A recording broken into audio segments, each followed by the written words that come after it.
aquí por una persona, no comparto. Yo hago lo que me manda en el pueblo, ¿entiendes? Y en tu documental quiero escuchar eso. Yo ejecuto lo que me manda el pueblo. Por favor de Dios, gobierno. El engaño del populismo. Gloria, ¿es Podemos en España ejemplo de ese populismo que supone una amenaza para todos nosotros? Pues si uno escucha los mensajes de las campañas de Hugo Chávez en 1998, de Evo Morales cuando llega al poder en el 2000, de Rafael Correa, y los planes son exactamente idénticos. No hay ninguna duda, y aparte pues en el mismo tráiler lo hemos visto cuando Rafael Correa dice: yo tengo mucha afinidad con Pablo Iglesias. Estamos hablando que Ecuador es uno de los países, quizá con la excepción de Nicaragua y obviamente Venezuela, que ya es el desastre absoluto, donde hay menos libertad de expresión, y Pablo Iglesias también a su momento ha pronunciado que los medios de comunicación nunca deberían de ser privados, sino que todos también deberían de ser expropiados. Entonces, definitivamente, si uno presta atención, porque esto nada más se trata de prestar atención, se va a dar cuenta que es una estrategia y una agenda que evidentemente existe conectividad. ¿Cuál es la relación real que existe entre el Podemos de Pablo Iglesias y el régimen chavista de Nicolás Maduro? Bueno, primero, el condenar la propiedad privada como una aberración de la sociedad, cuando yo creo que no hay nada más justo y más humano que cada persona sea dueña del sudor de su propia frente y que cada persona pueda pararse en sus propios pies con la tranquilidad de que no va a venir otro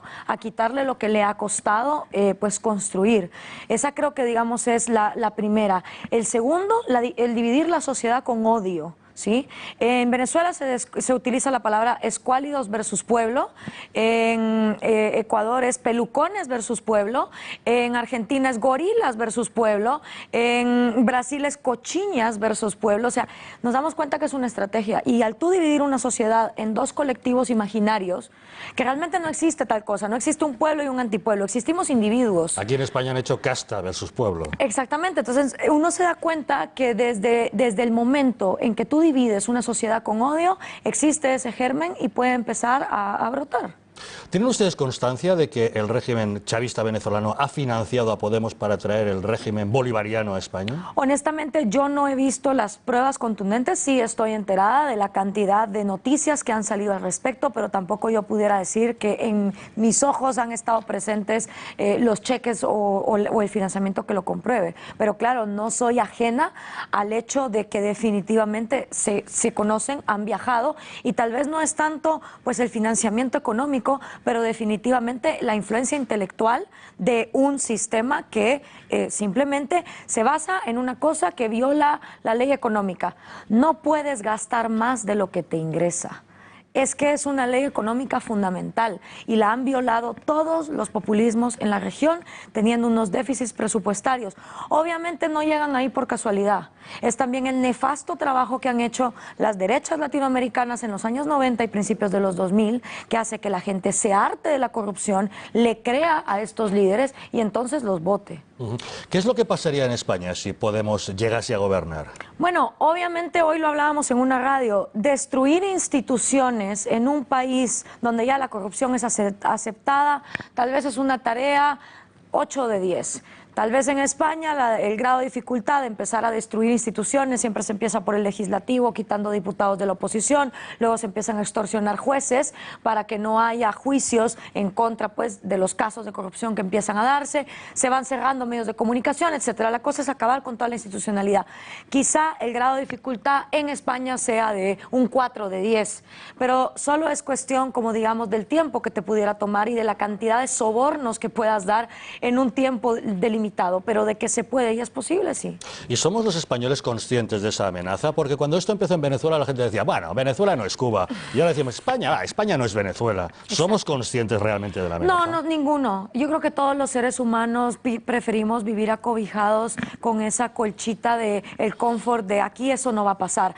Hay un dicho cubano, mi padre es cubano, mis abuelos fueron cubanos, que dice que el cubano se quedó sin este dedo.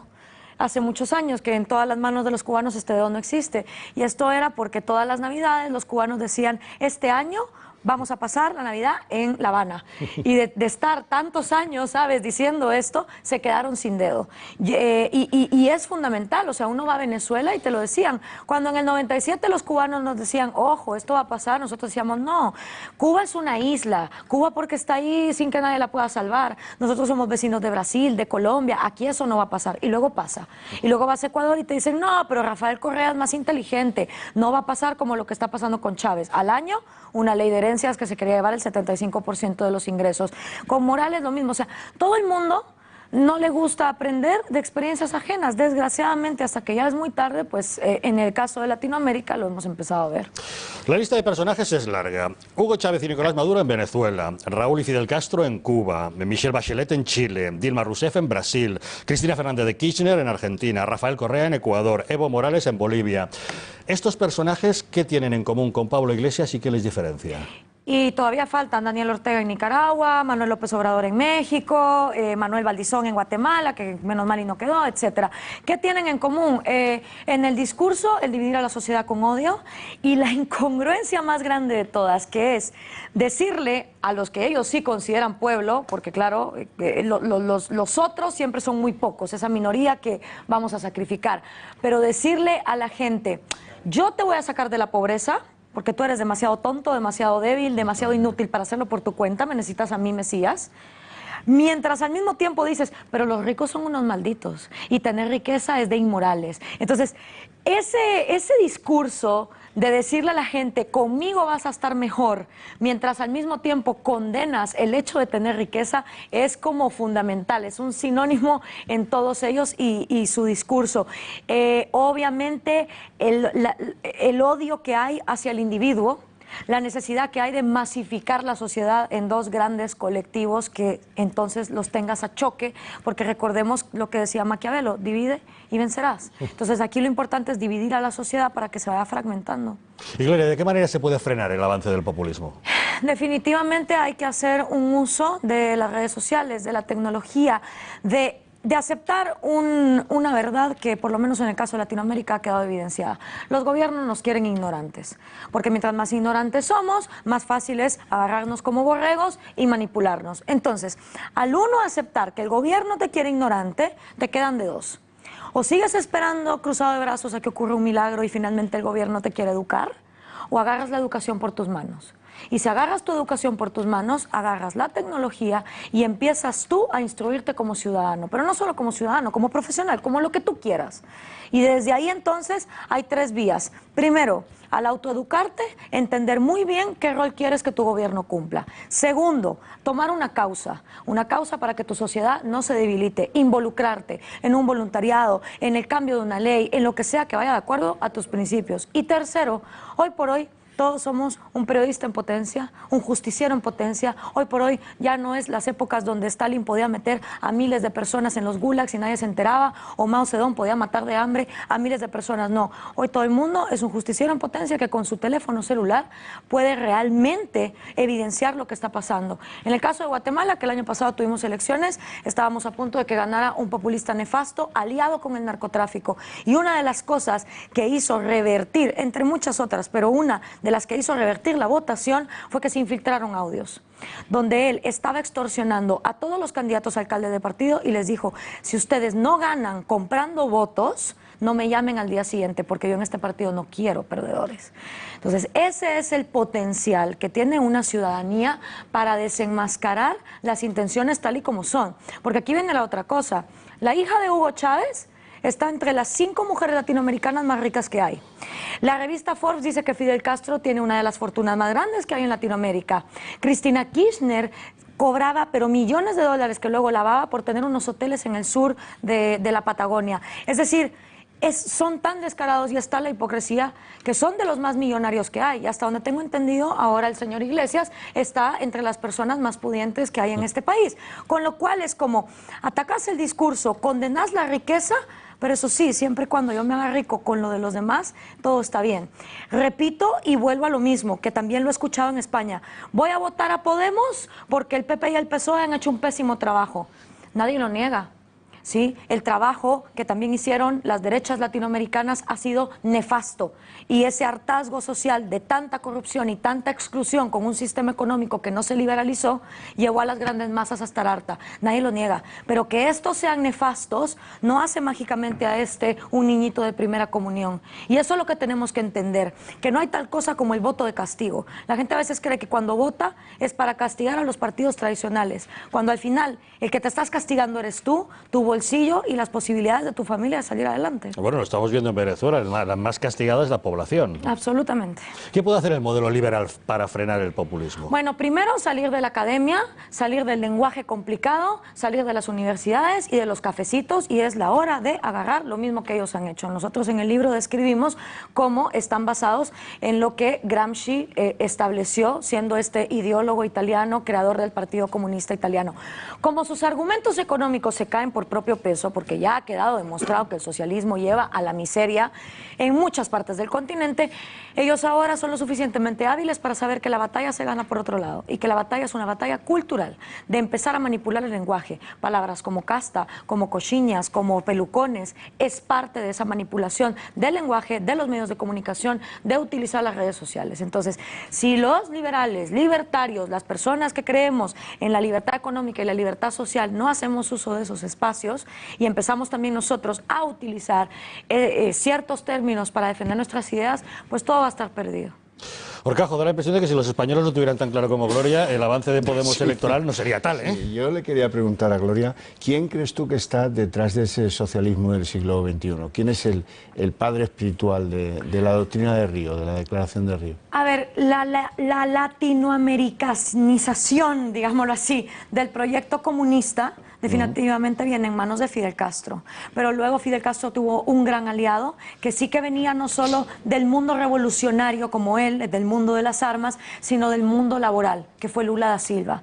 Y Lula da Silva gana gran credibilidad como líder sindical, que encima pierde un dedo en sus horas laborales, y ellos dos, Lula da Silva y Fidel Castro, son los ideólogos que dan origen al Foro de Sao Paulo en 1990, un foro que se reúne todos los años. ¿Por qué? Porque cuando cae el muro de Berlín, la izquierda latinoamericana, las guerrillas marxistas, los partidos comunistas se quedan huérfanas de madre. Mamá Soviet ya no existe, ya no hay quien pague por las Kalashnikov, ni por los secuestros, ni por los bombazos.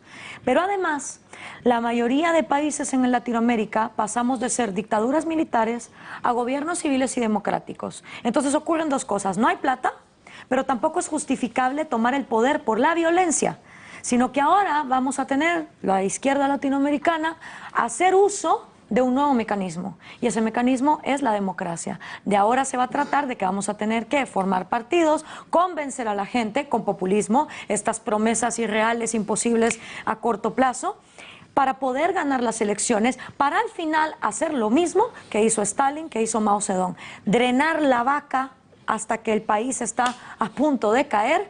Y si no hubiera sido porque en China entró Deng Xiaoping a hacer reformas económicas, sin quitar, por supuesto, que en China no hay libertades sociales, pero en cuestiones económicas es innegable el progreso que ha habido, y si Rusia no hubiera revertido esa radicalización y el muro de Berlín no hubieran caído, pues entonces definitivamente hasta que no se acaba el dinero de los demás, el proyecto continúa. Y es lo que han demostrado los socialismos del siglo XXI.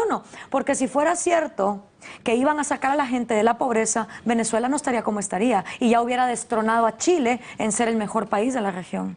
Gorka. Bueno, el discurso es espléndido, ¿no? Es imposible no estar de acuerdo en todo lo que planteas. Has dicho cosas ciertamente interesantes, ¿no?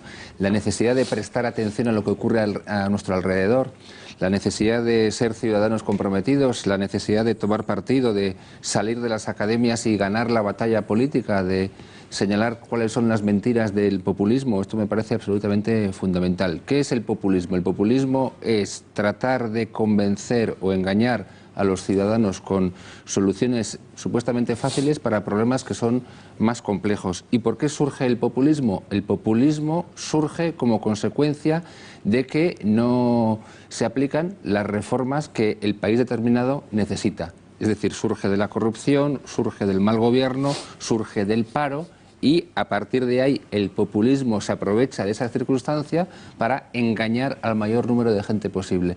Por lo tanto, lo que hay que hacer es reformar el país que sea, impulsar esas reformas, modernizarlo, que haya una democracia avanzada.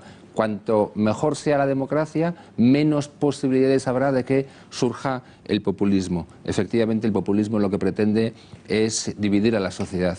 Digamos que señalar dos colectivos distintos, buenos y malos, los de arriba y los de abajo, dividir, instaurar el odio. Y tenemos que decir que la alternativa a la mala política no puede ser el populismo, no puede ser el enfrentamiento, no puede ser el odio. Efectivamente, como se decía, mejor educación, más educación. Y por cierto, el problema ciertamente no es que haya ricos, sino que haya pobres, ¿no? Ese es el problema. Por lo tanto, la alternativa en cualquier país del mundo no puede ser nunca el populismo. Tienen que ser reformas para modernizar el país de manera sensata y solucionar los graves problemas que cada país tenga. En este caso podemos hablar del paro, de la desigualdad o de la corrupción. Ciertamente me ha recordado mucho su gran intervención a unas palabras que hace poco citaba Fernando Savater, miembro de UPyD, cuando decía que España necesita una regeneración a fondo en muchos campos y no una apisonadora revanchista que castigue a los supuestos malos y reparta regalos a los buenos. Es que efectivamente es eso, ¿no? El populismo es malo en cualquier lugar y ante el populismo lo que hay que hacer es más democracia, mejor democracia, reformas sensatas, Estado de Derecho y sobre todo personas valientes como tú que sean capaces de alzar la voz y de enarbolar ese discurso que no solamente nos convence, sino que sobre todo, o no sé si sobre todo, pero desde luego nos emociona y que todos compartimos. Muchas gracias. No, absolutamente. Y yo quiero decir algo acerca de la democracia. Al fin y al cabo, la democracia es simplemente un medio de comunicación entre el ciudadano y el gobernante, que es la voluntad de la mayoría. Pero también la democracia sin república, y aquí yo sé que en España se entiende república a la época de Franco, pero estoy hablando de la república en el contexto político de lo que república significa, es que en una democracia plena y llana, si 90 personas votan matar a un individuo, por mayoría lo matan. Una república, ese Estado de Derecho, es el único sistema político que ve a la minoría más pequeña que hay como la razón de ser del Estado. Y la minoría más pequeña que hay es cada uno de nosotros como individuos. Y nuestra vida, nuestra propiedad privada y nuestra libertad como los pilares a defender dentro de un gobierno. Por lo cual, cuando hay solo democracia y no hay república, hay una tiranía de las demagogias. Cuando solo hay república pero no hay democracia, es decir, no todo el mundo puede opinar, hay una tiranía de las oligarquías. Por lo tanto, se necesita esa institucionalidad que defienda siempre los principios individuales por encima de que la voluntad de una mayoría diga exprópiese y quítenle la vida y quítenle la libertad. O sea, el problema es tan profundo que va a nuestras constituciones. En el caso de Latinoamérica, nuestra propia Carta Constitucional es incongruente. Lo que en un artículo se garantiza, en otro se quita. Lo que en un artículo se condena, en el otro se suaviza. Entonces, si no tenemos ni siquiera constituciones que sean congruentes con respetar los derechos individuales, pues obviamente desde esa raíz vamos a tener organismos judiciales arbitrarios, donde solo va a haber justicia para los que sean enemigos del gobierno, con lo cual se convierte en injusticia. Entonces sí, estoy completamente de acuerdo. Aquí el llamado es saber en qué manera tenemos instituciones que son incongruentes. Borja. Gloria, muchas gracias, porque la verdad es que has explicado no solo lo que ha pasado en Latinoamérica, sino lo que está empezando a pasar, seguramente, o pretenden algunos que pase, comience a pasar en España. Hablabas de la estrategia de la declaración de Sao Paulo, que era una estrategia muy bien hilvanada, y yo añadiría también muy bien financiada, porque no solo es la batalla de las ideas, sino también la financiación que estos regímenes están dando a aquellos partidos o a aquellas organizaciones, en el caso de España a Podemos, están financiando para implantar ese populismo que tú has explicado muy bien, que es de manual, que empieza con intentar derribar el sistema para construir uno de un ámbito absolutamente idílico en el que se pueda congregar al mayor número de personas, que pasa por no reconocer la propiedad privada y además responsabilizar a la propiedad privada de la opresión del resto, por criminalizar o no respetar la democracia representativa. Ya estamos viendo algunos ejemplos en España de que no se considera a los legítimos representantes políticos la voluntad o la soberanía del pueblo, sino que muchas veces vemos que para ellos reside reside en la calle y que luego acaba siempre con más gasto público a través de robar a los ciudadanos para precisamente con ese gasto público poder pagar llevar a cabo esa política populista. Y además quien esté en contra de estos dogmas, de estos mandamientos laicos, acaba, si no tiroteado, al menos en la cárcel. Y lo estamos viendo, ¿no? Y por tanto, el reto que tenemos los europeos, y muy especialmente en España, es dar la bateada a las ideas. Pero, insisto, que esto no es solo una cuestión de ideas, que en el ámbito académico, como tú me decías, lo es. También en la práctica y en la realidad es mucho dinero y mucha financiación para que estos sistemas se puedan implantar en otros países, ¿no? Y ahí hay un reto muy, muy importante por parte de las democracias europeas occidentales. Absolutamente. De hecho, muchas ONGs suecas, noruegas, por esta culpabilidad del hombre blanco de lo que fueron a hacer con la conquista, terminan financiando movimientos populistas que, claro, tienen la cara del indigenismo, de estamos aquí pues para salvar a ese pueblo oprimido, y que al final utilizan esos recursos precisamente para la continuación de esa miseria. O sea, no solo se trata de donar dinero para el tercer mundo.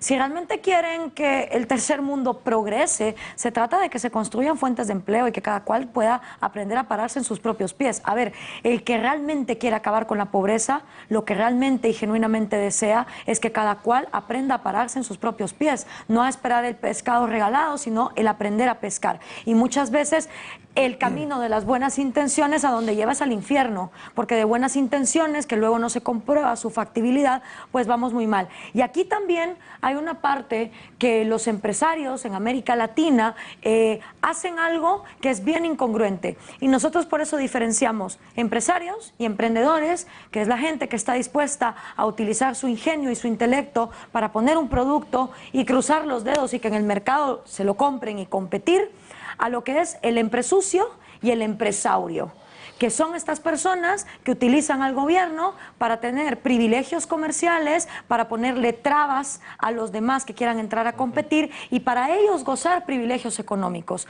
Por esos empresarios y por esos empresucios de los años 90 y principios de los 2000 en América Latina, el efecto de crecimiento económico, que claro que lo hubo, fue un efecto embudo, donde mucho se quedó arriba y poco permeó a las grandes clases sociales, que nada más les quedó ser empleados, pero no emprendedores. Entonces, si esos empresarios y esos empresucios se empeñan en seguir apostándole al caballo ganador cortoplacista de su partido, y aunque uno le diga, sí, pero mira, o sea, este tipo no tiene las ideas claras, sí, pero no importa, pero es el caballo ganador y hay que darle plata, porque luego cuando quede necesito que me cuide mi privilegio.